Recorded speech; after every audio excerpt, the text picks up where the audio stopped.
Hey, this is Gregory with Southpaw Scutati, and today we are going to talk about the E-key. Someone had mentioned in the comments that they wanted to know more about it, and I promptly read their comment and went, I don't know anything about them. I'm going to ask my friend John. And so with us here today is my good friend John Dandulakis. And I'm gonna hand it over to you to introduce yourself, and then give us some context for who the E-key are, but also the period that they came to prevalence, what the Comnenian dynasty and the 12th century were looking like at that time as well. Is that something you could do? Okay, yeah, definitely. First of all, hi there from Greece. I'm John Dandulakis. Some of you may know me as Protospatarios from the Instagram account. I'm a military historian and medieval Byzantine reenactor. I have written recently my first paper on the 10th, 11th century Byzantine soldier, and I have been studying on and off, with more or less vigor and attention Byzantine history for the last 20 years, basically since I joined my bachelor degree on war studies.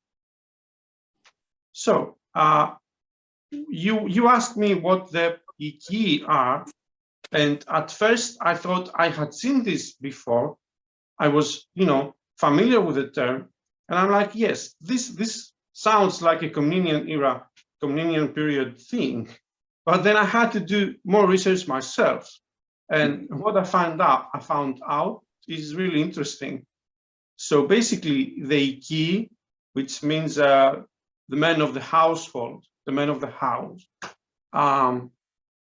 it has a very feudal aura around it. They're basically a subunit of a larger bodyguard unit of the imperial palace in Constantinople called vestiarites. So the vestiarites first appear in the sources in mid-11th century, which is earlier than the reign of the first Comnenian, the Alexios I Komnenos. It's around 1045, I think, that we have the first mention in the sources. Okay. And they were an imperial bodyguard tasked with guarding, protecting both the vestiarion, which was the huge room you can imagine of where they were keeping all the imperial garments, all the court dresses of the imperial family. And then adjacent to that, or if not adjacent that, but this bodyguard group had the task of protecting those two places, was the imperial treasury. So they were basically a very, very important imperial bodyguard unit. They had to be very well selected, and they were tasked with a very important security duty in the palace. So initially, it's one unit. We call them vestiarites from the vestiarion, and as time goes on, as centuries go by, they get divided and more specialized. So by 12th century, they have been divided into. They have basically been left out of the. They have been devoted to the treasury itself. So it was more important, I guess, during the economic crisis and the many various fiscal problems that the Comnenian dynasty was facing in that era. It was more important to have them guarding the treasury. But what is interesting is that they get to have two different treasuries. One which was the state treasury, and then they had another treasury which was for the household, for the imperial household, the Komneni family, basically, treasury. Right. Yeah. So those who were guarding the state treasury were called exoteriki, which means the outsiders. And then you had the insiders, the esoteriki or iki, the insiders or men of the household, who were guarding family treasury of the imperial dynasty. Mhm. This is the story of the vestiarites up to the fall, basically, of 1204, and then as pretty much, everybody knows that the titles were taken from the various Greek states that emerged after the fall of Constantinople. Both the despots in Greece and the despots in Asia Minor, they copied the titles of the imperial court. Mhm. And so in many cases, the function of the titles or the function of the officials was changed, but the terms were preserved. So you see the vestiarites or proto-vestiarites up until the very end of 1453. George Francis was actually a proto-vestiarites himself, the man who recorded the fall of the empire. So this is the story of the vestiarites. Iki is a term that describes one very specific unit. It was like a personal family bodyguard. Yeah, specifically to guard that interior. Yes. Yeah. One of the pieces of this question that I thought was interesting is that they asked if they were mercenaries. Do you have anything to say on that? Were they local forces, or were they hired mercenaries like the Varangians and people that they're so popular? Yeah. What were their origin? They had a mixed origin, basically, because unless a bodyguard unit was a very elite one, like the Varangians, the other bodyguard units could be manned by basically anyone who was considered fit for the task. So of course you could hire a foreign mercenary if you thought he would be suitable for the job to fill in the place, but there was no prohibition for native people like Greeks, Serbians, Armenians, Bulgarians, all kinds of people of the empire to join the vestiarites guard.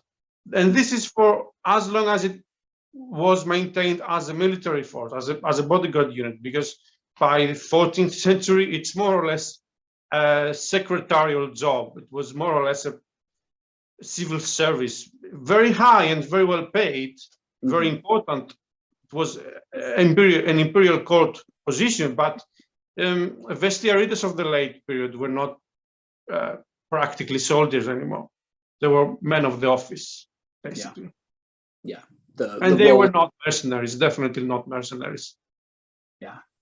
So that's interesting, because that kind of gives a different dynamic than what most people who maybe just have a surface level of understanding of Byzantium as the Eastern Roman Empire would understand, is that sometimes they come in and they're like, oh, well, the emperor had these Varangians who they had to be mercenaries because only the mercenaries were loyal, and the Byzantine Empire was so tumultuous and everyone was backstabbing each other, and there were civil wars here and there, and then they snuck into the palace and they murdered the emperor, and you had to have these paid mercenaries because those were the only people that you could rely on who could be loyal, because you're giving them the paycheck. And so what you're saying here is actually the people who probably should be trusted the most, because they're guarding the treasury, they're guarding the inside of the household, the personal, familial treasury of the ruling dynasty. These guys weren't exclusively mercenaries. So that kind of flies a little bit into that counter to that narrative of someone with maybe a general understanding of Byzantine Empire and Varangians. Is that right? Well, it only makes sense if you think that mercenaries are basically a two-faced coin, because yes, the emperor decided sometime in mid-10th century, basically, the Macedonian emperors decided they wanted foreign mercenaries because they couldn't trust the native soldiers for their own protection, because the native soldiers and generals tended to want to become emperors themselves. So the Varangian Guard is a very specific case of mercenaries, but generally mercenaries go for the higher bidder. By nature, why would the mercenary be more trustworthy than a native person? It makes it's a flipped coin, you know, especially when you want to have someone close to your family. And we know that during the Komnenian period, when Byzantine society began to get more, you know, aristocratic, more feudal, not exactly like in Western Europe, but there was a close connection and affiliation of the local people to the noble families. So you could get a very trustworthy mercenary, but you could also put next to him a native person who has been loyal to you all his life. Right.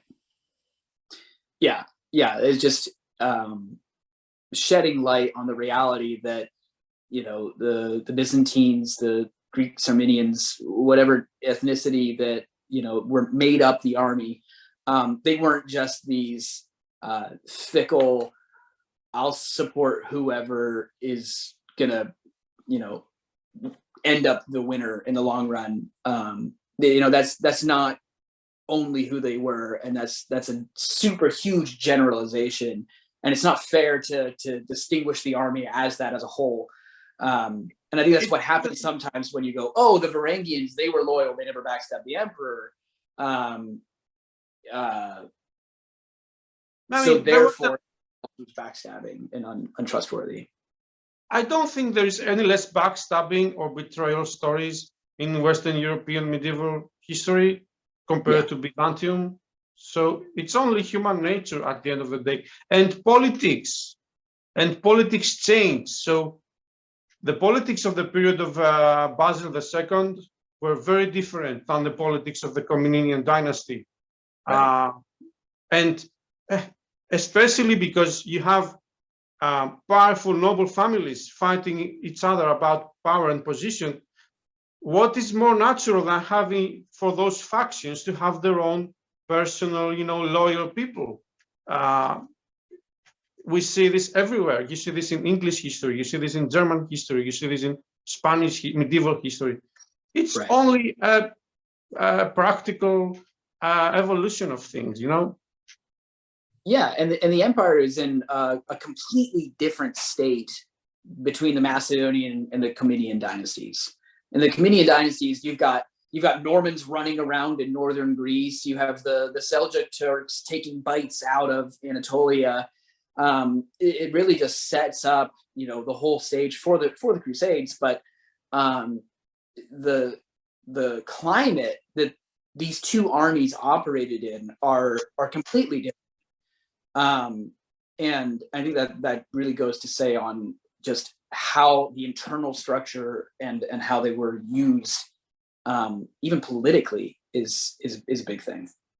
Yeah, the Komnenians basically had to rebuild the army from scraps when Alexius I took over power, and he, besides from, of course, relying a lot on mercenaries from all the corners of the, you know, north, south, east, west, but he also, if you read the Alexiad, you see that he maintained a lot of attention on providing a backbone of military training for the native youngsters, so that in the future you will have the system and a basis for new generations of native people to man the army. So there is no reason why those people wouldn't join the imperial bodyguard, so long as, especially even more so since the Varangians were only one unit among many. Right. There is no reason why the other bodyguard units would be exclusively manned by mercenaries. Right. Yeah, I think it's great. It's super interesting to learn about the Oikeioi. I had no idea that they existed, let alone that they were part of a larger bodyguard force, a guarding force. And then that developed over time and was used for the treasury. And then there was a personal treasury that's different than the state treasury. I think that's really unique and different than what you see sometimes in Western European politics at the time, where the king or the emperor is the state, and so there is no distinction between the state treasury and the personal familial treasury. Yeah, it's super interesting. That's a great topic to talk about. Thank you. I'm happy that people ask about such detailed questions about Byzantine history, you know? Yeah. I mean, that blew me away. Like, I was like, I think I have a fairly well-rounded knowledge of the period, but when I hit this, I was like, this is something I've not heard of. And it's encouraging. It's encouraging to see people digging deeply into Byzantine history and learning about it and being curious and bold enough to ask questions. And that's awesome. I'm glad we got to talk about that today. Thank you for doing the research and taking the time to talk about it, John. Thank you for having me. Yeah, thank you so much. All right, well, if you like the video, please consider liking and subscribing, and we will be sure to see you next time. Thanks.